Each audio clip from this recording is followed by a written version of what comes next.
you are, Ryan Double Dozer Salvio versus Justin Montano. Both gid ni sila nakapalaro nino. If we recall, in the red corner, Justin Montano of Negros, he's a qualifier for the Palarong Pamansa 2023, while Ryan Salvio Double Dozer are the bronze medalists of Palarong Pamansa 2024. It will give a good fight to our viewers, no? So just hang out. Huwag kalimutang mag-subscribe, mag-like, at pindutin ang bell button para maging updated sa mga boxing competition. Back and enjoy! There you are!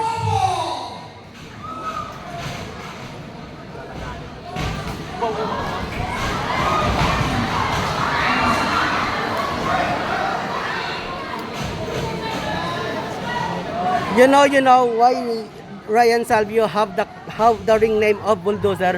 As in, hindi siya umaatras eh. Umaatake lang. Then this Justice Montano is a brawler type. Brawler type din siya, no? That's why it will be a good fight. I tell you mga kuya. There you are. And a clench from red corner.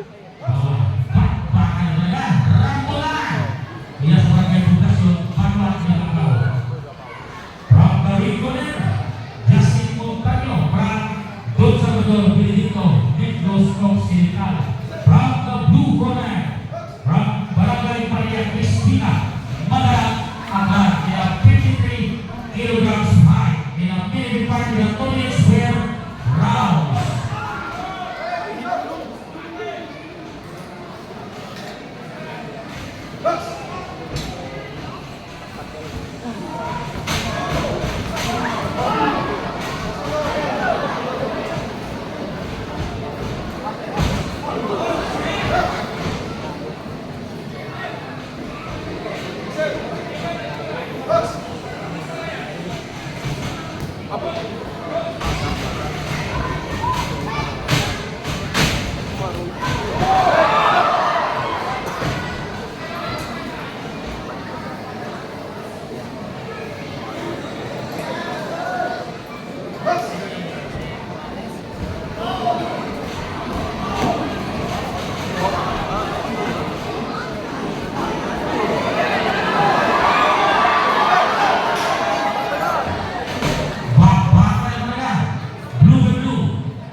End of round 1.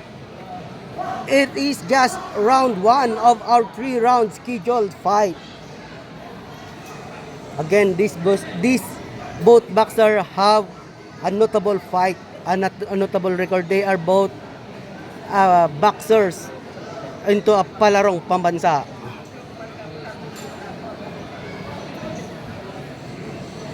Second of Ryan Salvio is Sir David Al Sapaltia. While on the red corner, second of Justin Montano, Coach Aden Nietes. So he is an uncle of our 4th Division World Champion, Doni Ahas Nietes. And of course, shout out Nietes Boxing Promotion.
You witness the excitement and action for the first cup boxing tournament here at Libakaw, Aklan.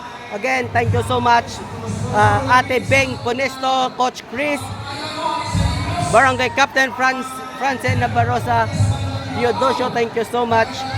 And thank you so much, Libakaw, Aklan, for having me here. Well, this is, we can say it as a successful event. Grabe no, grabe. Thank you so much for watching. And of course, shout out sa aton nga Nietes Boxing. Shout Ay, hindi ko lang mo karen. May mga premium at information. May program pa. Dali na, may program pa ko lang mo kay Kausil. May mga certificates ko lang mga cash prize sa Gaprao. Huwag kalimutang mag-subscribe, mag-like, at pindutin ang bell button para maging updated sa mga boxing competition.